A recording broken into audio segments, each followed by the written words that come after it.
அனைவருக்கும் வணக்கம். இன்றைக்கி செப்டம்பர் 11, 2024 புதன்கிழமை. தினமணியில் இருக்கிற முக்கியமான நியூஸஸ் என்னென்னு பார்க்கலாம். இன்று செப்டம்பர் 11 மகாகவி பாரதியாரின் 103வது நினைவு தினம். அமெரிக்காவில் சிகாகோ நகரில் சுவாமி விவேகானந்தர் உரையாற்றிய நாள் அப்படின்னு தெரிவிச்சிருக்காங்க. பார்த்து வச்சுக்கோங்க. 1893 உரையாற்றினார் விவேகானந்தர் அவர்கள். மகாகவி பாரதியாரின் 103வது நினைவு தினமும் கூட அப்படின்னு தெரிவிச்சிருக்காங்க. அடுத்ததாக இன்றைக்கான திருக்குறள் என்னன்றதை பார்த்துருவோம்.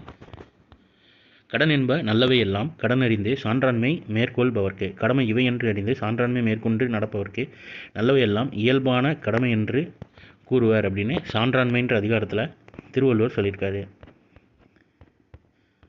அடுத்ததாக பாரிஸ் பாரா ஒலிம்பிக்கில் பதக்கம் வென்றவர்களுக்கு ரொக்க பரிசு, அதாவது தங்கம் வென்றவர்களுக்கு 75 லட்சமும், வெள்ளி பதக்கம் வென்றவர்களுக்கு 50 லட்சமும், வெண்கல பதக்கம் வென்றவர்களுக்கு 30 லட்சமும் ரொக்க பரிசாக மத்திய விளையாட்டுத்துறை அமைச்சர் மன்சுக் மாண்டவியா செவ்வாய்க்கிழமை வழங்கியிருக்காரு.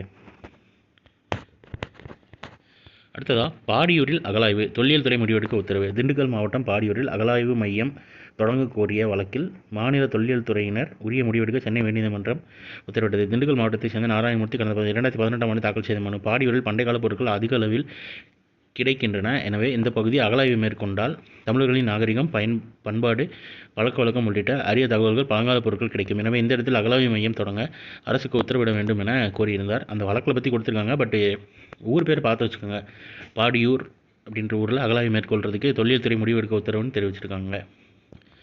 அப்புறம் மகேந்திரகிரி இஸ்ரோவில் ககன்யான் திட்ட ராக்கெட் என்ஜின் 6ஆம் கட்ட சோதனை வெற்றின்னு தெரிவிச்சிருக்காங்க. மனிதர்களை விண்ணுக்கு அனுப்பி திரும்பி வரவழைக்கும் ககன்யான் திட்டத்திற்கான ராக்கெட் என்ஜின் 6ஆம் கட்ட சோதனை திருநெல்வேலி மாவட்டம் காவல்கிணறு மகேந்திரகிரியில் உள்ள இஸ்ரோ மையத்தில் வெற்றிகரமாக நடைபெற்றதாக இஸ்ரோ மையம் தெரிவித்தது. 2025ஆம் ஆண்டில் விண்ணிற்கு மனிதர்களை அனுப்பி ஆய்வு செய்வதற்கான ககன்யான் திட்டத்துக்கான பணியில் இஸ்ரோ விஞ்ஞானிகள் தீவிரமாக ஈடுபட்டு வருகின்றனர். ராக்கெட்டில் மனிதர்களை விண்வெளிக்கு அனுப்பி பூமியிலிருந்து 400 கிலோமீட்டர் தொலைவில் 3 நாட்கள் தங்கியிருந்து விண்வெளியை ஆராய்ச்சி செய்யும் திட்டத்திற்காக ராக்கெட்டில் பொருத்தக்கூடிய கிரையோஜெனிக் விகாஸ் என்ஜின் சோதனைகள் பல்வேறு நிலைகளை வெற்றிகரமாக நடத்தப்பட்டுள்ளன. இதன் தொடர்ச்சியாக மனிதர்கள் அமர்ந்து செல்லும் க்ரூ மாதிரி அமைப்புடன் பொருந்தக்கூடிய என்ஜின் SMSDM மாதிரி 6ஆம் கட்ட சோதனை மகேந்திரகிரி இஸ்ரோ நடைபெற்றது. இந்த சோதனை 1900 வினாடிகள் வெற்றிகரமாக நடந்து முடிந்தது. இந்த சோதனையை இஸ்ரோ மைய இயக்குனர் ஆசிர் பாக்யராஜ் நேரிலும், திருவனந்தபுரம் இஸ்ரோ மையத்திலிருந்து இயக்குனர் நாராயணன், ககன்யான் திட்ட இயக்குனர் மோகன் ஆகியோர் காணொலி காட்சியிலும் பார்வையிட்டனர் என இஸ்ரோ மையத்தினர் தெரிவித்துள்ளனர் தெரிவிச்சிருக்காங்க.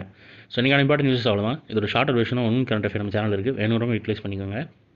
நியூஸுக்கு கீழே டிஸ்கிரிப்ஷனில் நம்ம டெலிகிராம் சேனலோட லிங்க் இருக்கும். கரண்ட் அஃபேர் சம்மந்தமாக அன்னன்னைக்கு தினமணி நியூஸ் பேப்பர் PDF அதில் கொடுத்துருவோம். அண்ட் அது போக அன்னன்னைக்கு பேப்பரில் இருக்கிற இம்பார்ட்டன்ட் நியூஸஸோட பேப்பர் கட்டிங்ஸும் இமேஜஸாக வந்துடும். கரண்ட் அஃபேர் ரிலேட்டடாக அப்டேட்டில் இருக்கணும்னு நினைக்கிறவங்க நம்ம சேனலை மறக்காமல் ஜாயின் பண்ணிக்கோங்க. ஸோ மேலும் இன்னும் நியூஸில் சந்திப்போம். தேங்க்யூ.